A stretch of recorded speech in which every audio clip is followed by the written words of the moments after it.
ผ่านมาเนิ่นนานเหมือนสายทางไหลไปบ่หวนคืนแต่มีคำหนึ่งที่มั่นคงและยั่งยืนบ่อาจลืมความเป็นเพื่อนดีต่อกันยามยังอยู่สุขและทุกข์ช่วยแบ่งปันมิตรภาพนั้นจงหาสาไว้หากวันใดล้มลงเพื่อนจงลุกสู้ใหม่เฮาจะก้าวเดินไปพร้อมกันคำว่าเพื่อนนั้นคือความห่วงใยคำว่าเพื่อนจริงใจเสมอมาคำว่าเพื่อนบอกมีวันห่างลาทั่วดินฟ้าเพื่อนกันตลอดไป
ตั้งแต่น้อยที่เฮาได้อยู่ด้วยกัน ก็คือเพื่อนนั้นอยู่นำกันเรื่อยมา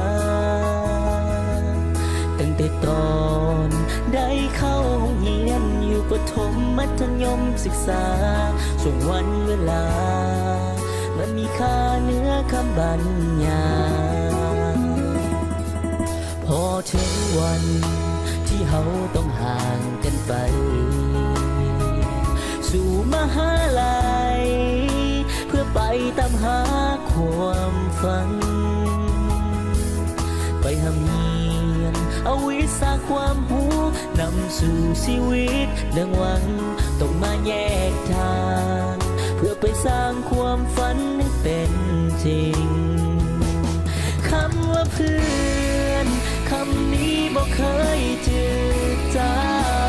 งทั้งด้านคนทางใจนั้นบ่เคยห่างลา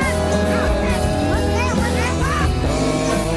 ทางเฟซไลน์โทรสาย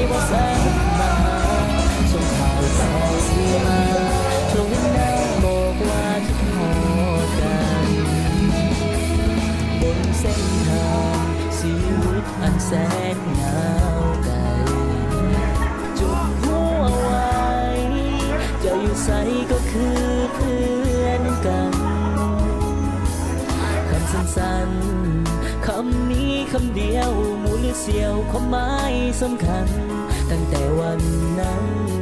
ถึงปัจจุบันเพื่อนกันบ่เปลี่ยนแปลง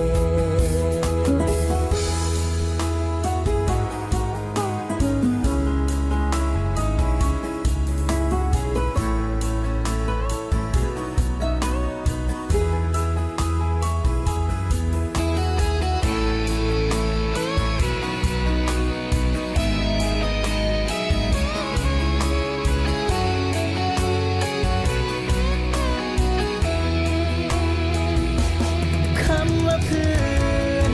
คำนี้บ่เคยจริงจังทั้งด้านคนทางใจนั้นบ่เคยห่างลายังติดต่อทางเฟซและไลน์โทรสายบ่แซดมาหาส่งข่าวไปมาโทรเห็นหน้าบอกว่าคิดฮอดกันบนเส้นทางชีวิตอันแสนยาวไกลจงรู้เอาไว้จะอยู่ใสก็คือเพื่อนกันคำสั้นๆคำนี้คำเดียวหมูหรือเสียวความหมายสำคัญตั้งแต่วันนั้นถึงปัจจุบันเพื่อนกันบ่เปลี่ยนแปลงตั้งแต่วันวานหรืออีกจะวันเอาเพื่อนกันตลอดไป